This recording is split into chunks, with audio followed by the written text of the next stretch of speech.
ರಾಮಾಪುರ ಎಂಬ ಪುಟ್ಟ ಹಳ್ಳಿ. ಆ ಹಳ್ಳಿಯ ಕೇಂದ್ರಬಿಂದು ಅನಾಮಧೇಯ ಕಾಲದಿಂದಲೂ ನಿಂತಿರುವ ಆ ಬೃಹತ್ ಆಲದ ಮರ.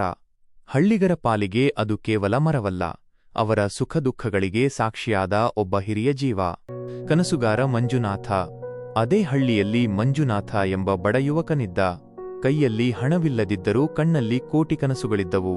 ನಮ್ಮ ಹಳ್ಳಿಯ ಹೆಸರು ಇಡೀ ಜಗತ್ತಿಗೆ ತಿಳಿಯಬೇಕು ಎನ್ನುವುದೇ ಅವನ ಆಸೆ. ಒಂದು ದಿನ ವಿಪರೀತ ಮಳೆ ಸುರಿಯುತ್ತಿರುವಾಗ ಮಂಜುನಾಥ ಆಲದ ಮರದ ಕೆಳಗೆ ಆಶ್ರಯ ಪಡೆಯುತ್ತಾನೆ. ಅಲ್ಲಿ ನಿರಾಶೆಯಿಂದ ಕುಳಿತಿದ್ದ ಸಿರಿ ಎಂಬ ಹುಡುಗಿ ಅವನಿಗೆ ಪರಿಚಯವಾಗುತ್ತಾಳೆ. ಮಂಜುನಾಥ, ಮಳೆ ನಿಲ್ಲುವವರೆಗೂ ಇಲ್ಲೇ ಕೂತಿರುತ್ತೀಯಾ? ಸಿರಿ ನಗುತ್ತಾ, ಮಳೆಗಿಂತ ನನ್ನ ಮನಸ್ಸಿನಲ್ಲಿ ಹೆಚ್ಚು ಗಾಳಿ ಬೀಸುತ್ತಿದೆ, ನಾನು ಓದಬೇಕೆಂದಿದ್ದೆ. ಆದರೆ ಪರಿಸ್ಥಿತಿಗಳು ಬಿಡಲಿಲ್ಲ. ಮಂಜುನಾಥ, ಕನಸು ಬಿಡಬೇಡ ಸಿರಿ, ಸಮಯ ತಡವಾಗಬಹುದು, ಆದರೆ ಕನಸು ಮಾತ್ರ ಸಾಯಬಾರದು. ಕಾಲ ಉರುಳಿತು.